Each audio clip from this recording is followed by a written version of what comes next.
Assalamualaikum warahmatullahi wabarakatuh.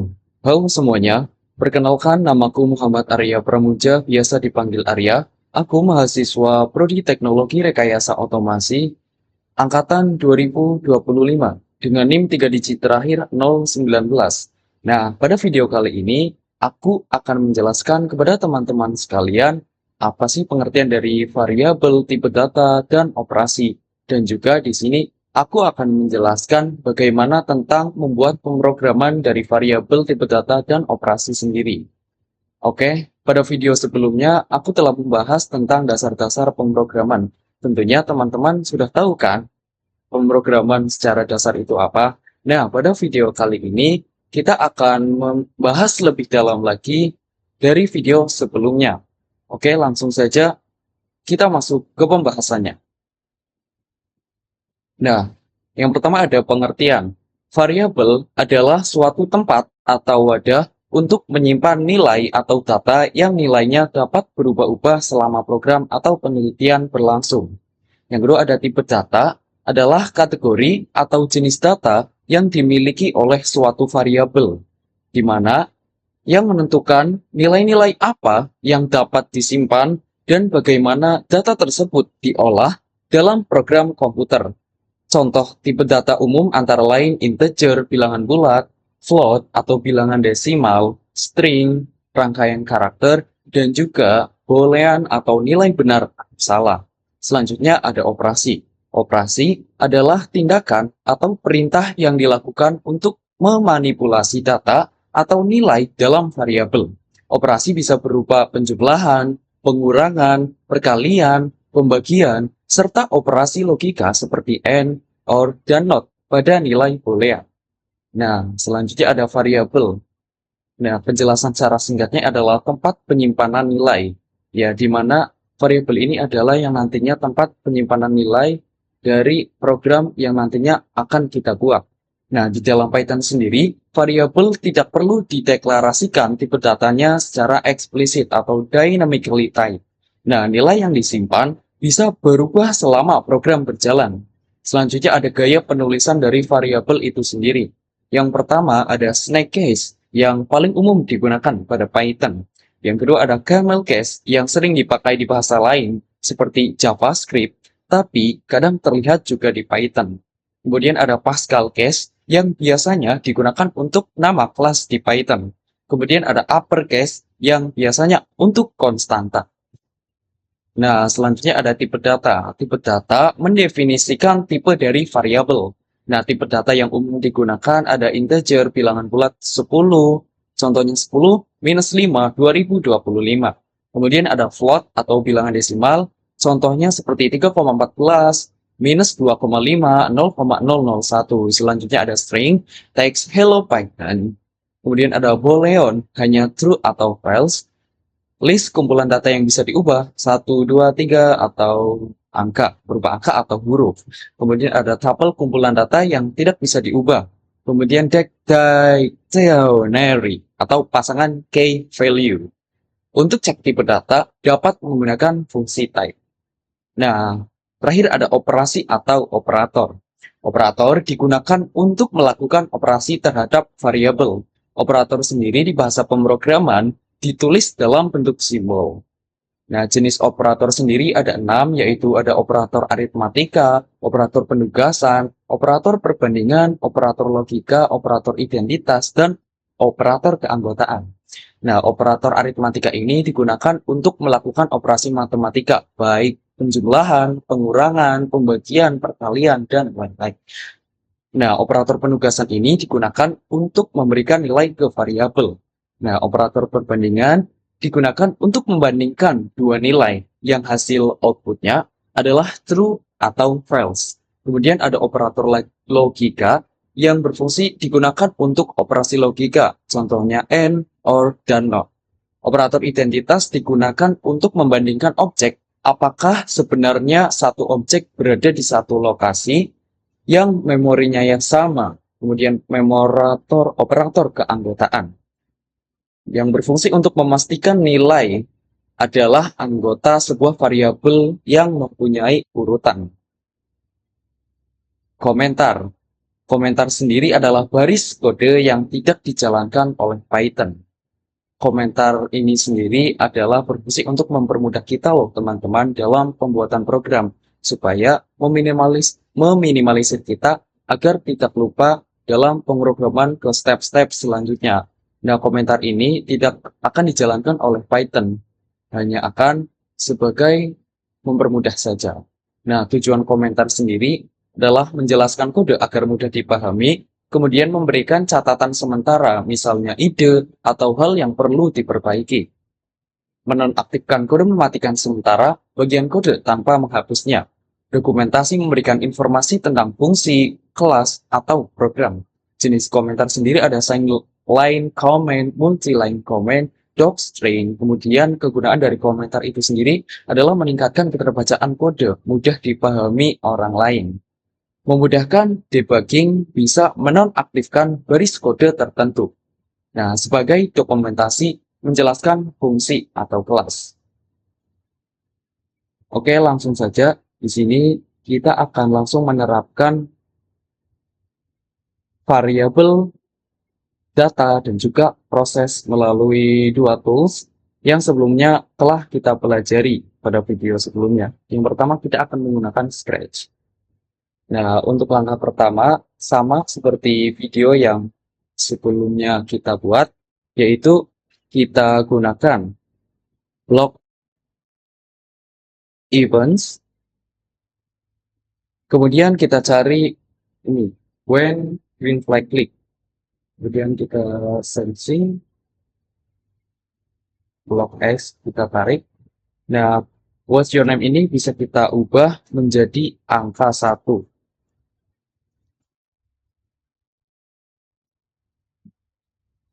Kita cari variabel. Nah, di sini sebelumnya saya sudah membuat variabel teman-teman. Jika teman-teman ingin menambah variabel lain, maka teman-teman bisa make a variable. Tinggal klik dan juga memasukkan variabel yang teman-teman nantinya inginkan atau dibutuhkan. Karena di sini saya setelah membuat variabel, kita akan langsung saja menggunakannya. Kita tarik block set, kemudian kita menu sensing answer. Answer ini adalah nantinya jawaban yang telah kita inputkan ke dalam program.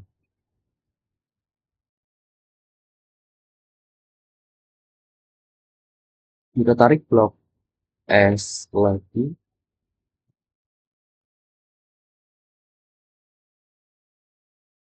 Kita ganti menjadi angka 2.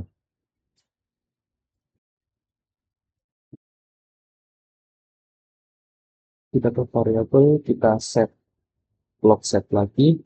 Nah, kita ganti variabel ini menjadi angka 2. Kemudian kita menggunakan sensing dan block answer kita masukkan ke dalam block set.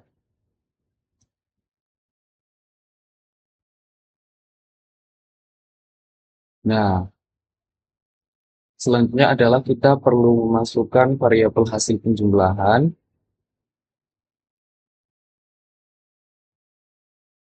Kita bisa langsung menggantinya saja lewat blok yang telah kita pasang ya. Tinggal klik. Nah, ini jadi kita masukkan nanti saja.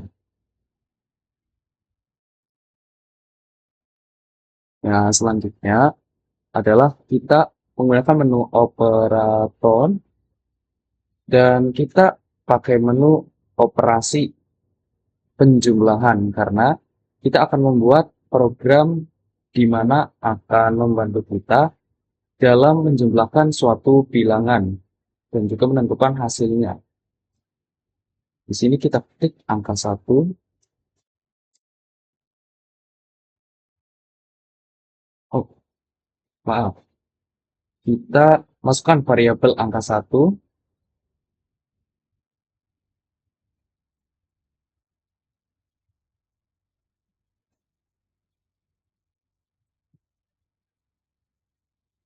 Dan juga masukkan variabel angka 2.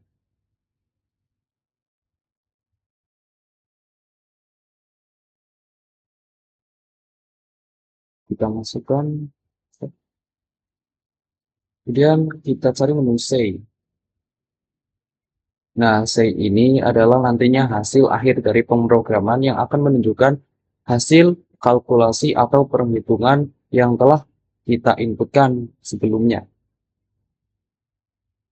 Kita ke operators, kemudian kita pilih join apple and banana, kita masukkan. Nah, di sini kita perlu mengganti hasil penjumlahan.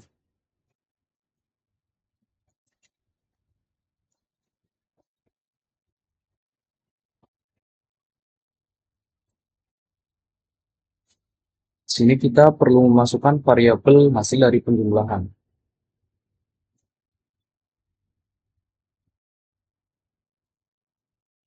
Nah, program telah jadi, mari kita coba jalankan. Kita masukkan angka yang akan kita operasikan ya. Misal aku mau angka 5. Kita enter, kita masukkan angka selanjutnya. Aku mau angka 8. Gitu. Nah, hasil dari penjumlahan adalah 13. Jadi jelas ya teman-teman bahwa ini adalah membuktikan bahwa program dapat menyelesaikan permasalahan aritmetika. Dalam hal ini adalah penjumlahan, di mana hasil 5 tambah 8 adalah 13. Selanjutnya saya akan menjelaskan tentang pemrograman aritmetika pada menu Replit. Oke, sebelumnya saya sudah membuat komen untuk mempermudah memasukkan variabel. Nah, langkah yang pertama adalah kita tinggal bisa diperhatikan ya teman-teman, komen apa saja yang kita perlu butuhkan untuk membuat suatu program. Jika telah membuat 4 komen tersebut, kita bisa langsung enter, kemudian masukkan angka 1 sama dengan integer. Nah, fungsi integer ini adalah untuk mempermudah program supaya program itu tidak akan error atau mengalami kesalahan jika kita memasukkan angka-angka yang sulit dimengerti untuk komputer. Dalam hal ini misalkan desimal.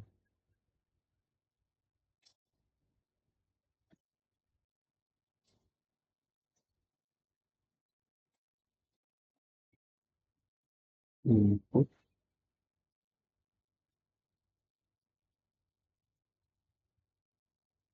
ketika masukkan angka pertama.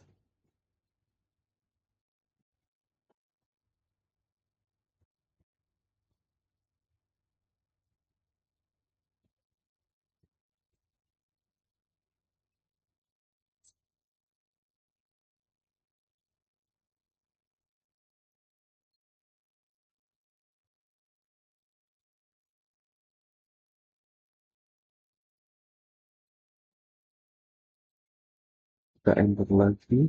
Kemudian kita masukkan variabel angka 2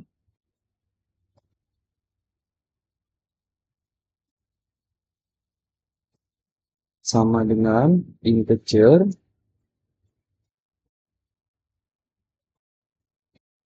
input, masukkan angka kedua.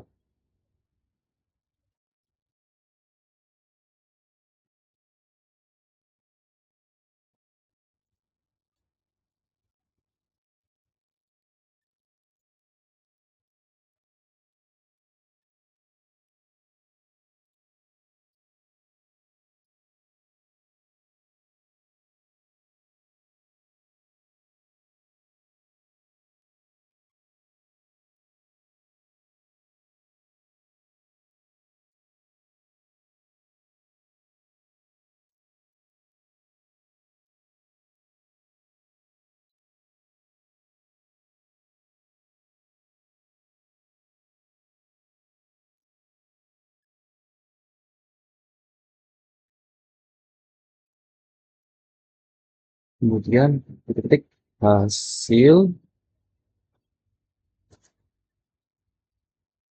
jumlah sama dengan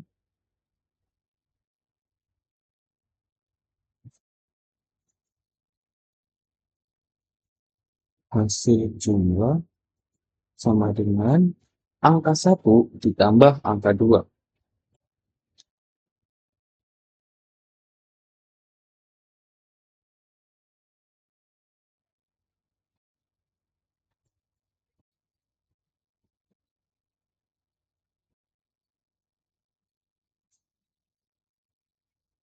Kemudian kita print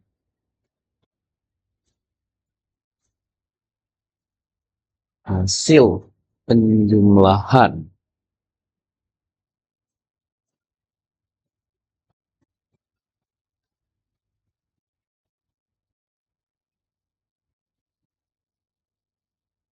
Kita tanda petik. Kemudian jangan lupa kita kasih koma.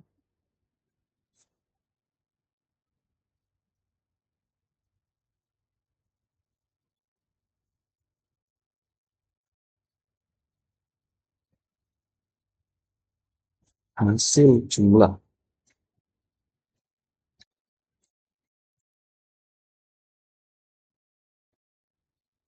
Nah, setelah kita memasukkan atau menginputkan ke dalam program, mari kita langsung uji coba apakah program ini telah berhasil.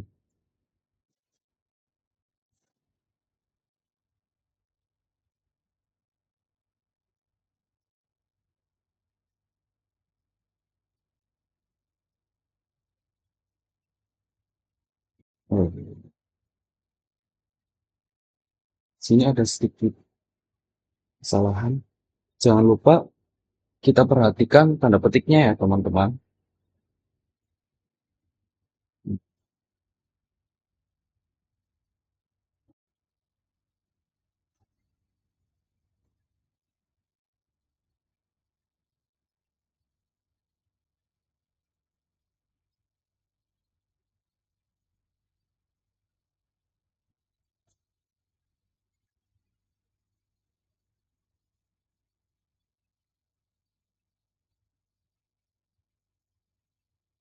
Oh,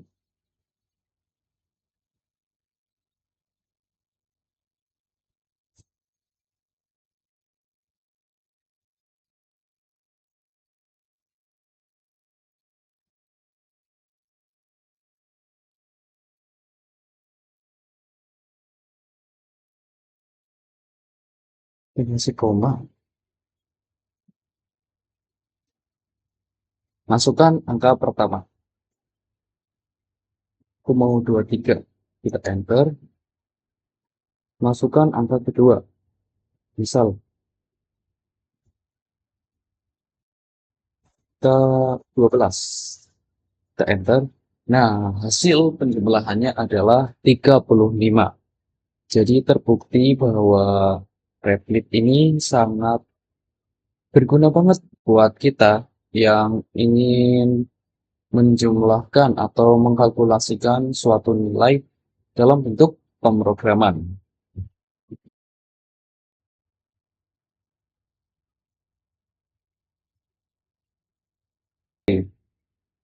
Di sini, oke, di sini saya telah membuat sebuah project tentang waktu jam tersedia untuk belajar, di mana aku membuat sebuah komen untuk membantu mempermudah dalam membuat program supaya kita tuh tidak bingung untuk menginputkan program ke dalam Python ini, di mana aku membuat variabel jam tidur, jam kerja, jam santai pada hari kerja, jam santai pada akhir pekan, di mana aku menginputkan suatu variabel jam tidur, kemudian fungsi plot, di mana fungsi ini yang berfungsi untuk supaya program ini tidak error pada saat kita akan jalankan, karena kita akan memasukkan waktu, di mana waktu ini adalah sebuah angka agar program ini tidak error. Jam tidur sama dengan plot input, masukkan jam tidur per hari. Kemudian jam kerja float input, masukkan jam kerja per hari. Kemudian jam santai hari kerja. Sama dengan float input, masukkan jam santai pada hari kerja. Jam santai akhir pekan, float input, masukkan jam santai pada akhir pekan. Kemudian selanjutnya ada kalkulasi jam kerja yang tersedia pada hari kerja, di mana menggunakan perhitungan 24 dikurangi jam tidur, dikurangi jam santai hari kerja, dikurangi 3. Kemudian ada kalkulasi jam kerja tersedia pada akhir pekan, di mana dengan rumus 24 dikurangi jam tidur, dikurangi jam santai akhir pekan, dikurangi 3. Kemudian ada kalkulasi total jam kerja tersedia per minggu, dengan rumus 5 dikali jam tersedia hari kerja, ditambah 2 dikali jam tersedia akhir pekan. Kemudian ada cetak informasi jam kerja yang tersedia pada hari kerja, akhir pekan, dan total jam kerja tersedia per minggu. Nah, di sini program akan mencetak hasil dari program yang telah kita inputkan, yaitu jam kerja tersedia pada hari kerja. Lalu ada jam kerja tersedia pada akhir pekan, dan terakhir ada total jam kerja tersedia per hari kerja. Nah, untuk membuktikannya, kita coba jalankan program yang telah kita buat. Di sini aku akan menginputkan 8, masukkan jam kerja per hari. Masukkan jam kerja pada 2, 3. Nah, di sini hasil dari pemrograman sangat jelas ya teman-teman, menunjukkan bahwa data yang kita inputkan, kemudian program ini membuat hasil atau print jam kerja tersedia pada hari kerja adalah 11. Kemudian jam kerja tersedia pada akhir pekan adalah 11.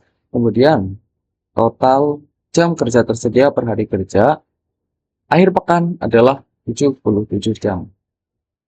Nah, selanjutnya aku akan membuat project juga, tapi menggunakan tool Scratch. Nah, di sini aku udah membuat project di mana project ini bertanya berapa jam Anda tidur per hari. Kemudian kita menggunakan block set yang berisi variabel yang tentunya menampung pertanyaan dari program, yaitu jam tidur. Kemudian ada berapa jam Anda bekerja per hari termasuk perjalanan. Terus kita ada set jam kerja. Jam kerja ini adalah variabel untuk menampung pertanyaan. Kemudian ada berapa jam per hari dalam seminggu Anda ingin bersantai. Ini sama juga variabel. Terus di sini adalah kalkulasi untuk menghitung waktu tersedia akhir pekan, di mana menggunakan rumus yang sama seperti pada replit sebelumnya, yaitu 24 dikurangi jam tidur, ditambah jam kerja, ditambah hari kerja jam bersantai, ditambah 3. Kemudian ada akhir pekan jam tersedia, yaitu rumus 24 dikurangi jam tidur, ditambah akhir pekan waktu bersantai, ditambah 3. Kemudian ada total waktu yang tersedia, yaitu menggunakan rumus waktu tersedia akhir pekan dikali 5 ditambah akhir pekan jam tersedia dikali 2. Lalu program ini nantinya akan menghasilkan input atau program, yaitu kamu punya waktu tersedia akhir pekan jam untuk belajar setiap hari kerja. Dan kamu punya akhir pekan jam tersedia jam untuk belajar setiap hari akhir minggu. Kemudian kamu punya total waktu tersedia jam untuk belajar setiap minggu. Untuk membuktikannya, kita akan langsung menjalankan programnya, teman-teman.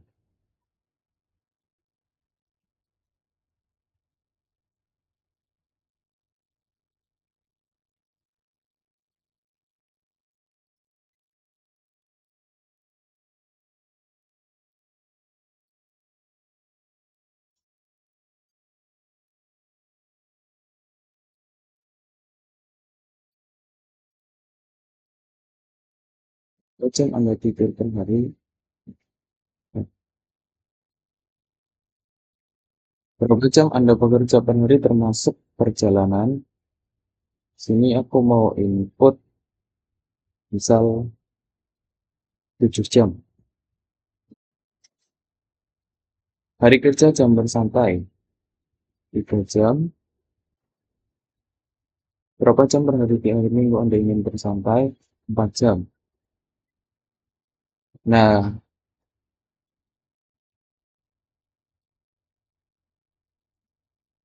di sini program telah menampilkan hasil dari kalkulasi yang telah kita program, yaitu kamu punya waktu tersedia akhir pekan selama 18 jam, kemudian ada akhir pekan jam tersedia 17 jam, kemudian total waktu tersedia adalah 124.